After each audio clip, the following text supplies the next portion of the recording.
السلام علیکم ناظرین، میں ہوں ہلال نجمی اور آپ دیکھ رہے ہیں ناؤ نیوز نیٹ ورک۔ آج ہمارے ساتھ ہمارے لیے انتہائی قابل محترم شخصیت پاکستان پیپلز پارٹی کے سینئر رہنما اور وزیر بلدیات سندھ سید ناصر حسین شاہ صاحب ہمارے ساتھ موجود ہیں۔ بہت شکریہ شاہ صاحب اپنے قیمتی وقت میں سے ہمیں وقت دینے کا۔ شاہ صاحب، اب سے کچھ دن پہلے آصف علی زرداری صاحب نے لاہور بلاول ہاؤس میں کہا کہ حکومت کا موقع ملا تو ملک کو 110 ڈگری تبدیل کریں گے، پنجاب میں بیٹھوں گا، مل کر کام کروں گا۔ آنے والے انتخابات میں، آنے والے دنوں میں کیا پی ڈی ایم ہی پلیٹ فارم ہوگا یا پیپلز پارٹی الگ لڑے گی؟ اور اگر الگ لڑتی ہے تو کیا اتحادیوں کو کوئی تحفظات ہوں گے جیسے کہ نون لیگ کا ہے پنجاب میں ہولڈ؟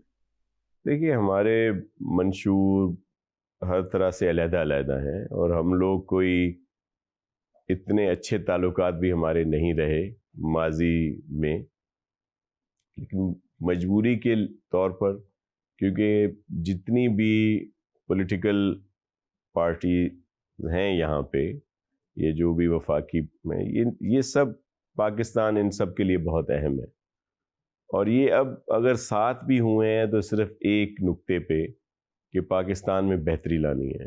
جب سب نے دیکھا کہ یہ جو پی ٹی آئی کی حکومت تھی، جس کو جس طریقے سے بھی لایا گیا اور ان کی جو کارکردگی تھی، اس کی وجہ سے ملک کی معیشت جو ہے وہ تباہ ہو رہی تھی، بین الاقوامی طور پر ہم تنہا ہو رہے تھے، انتظامی نظام ایک طرح سے ختم ہو کے رہ گیا تھا، اخلاقیات بھی آپ نے دیکھ لی کہ جو نئے طریقہ کار سیاست میں انہوں نے انٹروڈیوس کرائے، تو پھر اس وجہ سے ایک ہی پوائنٹ پہ یہ سب اکٹھے ہوئے کہ ملک کی بہتری کے لیے ان نااہلوں سے جان چھڑانی ہے۔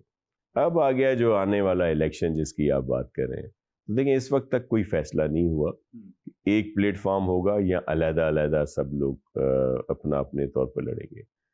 میں سمجھتا ہوں کہ ہر کوئی اپنے اپنے طور پر الیکشن میں آئے گا اور اپنے مینیفیسٹو پہ، اپنی کارکردگی پہ سب لوگ عوام کے پاس جائیں گے، پھر فیصلہ عوام کا ہے کہ وہ جو بھی فیصلہ کرتے ہیں تو اس کو قبول۔ اچھا شاہ صاحب، یہ بلدیاتی انتخابات کا پہلا مرحلہ سندھ میں اس مہینے، ابھی حالیہ دنوں میں، اور اگلے مہینے کراچی میں۔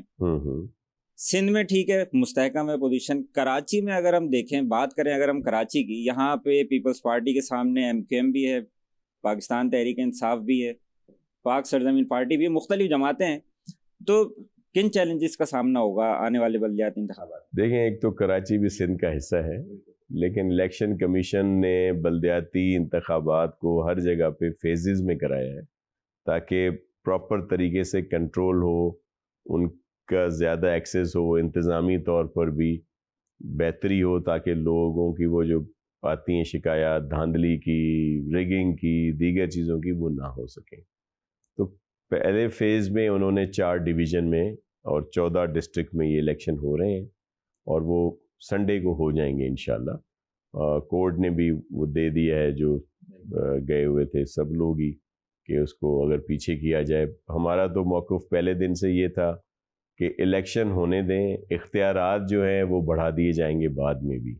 کچھ پولیٹیکل پارٹیز کا تھا کہ نہیں، اسٹرکچرل چینج بھی آنی چاہیے، لیکن چلیں اب تو کورٹ کا فیصلہ ہو گیا۔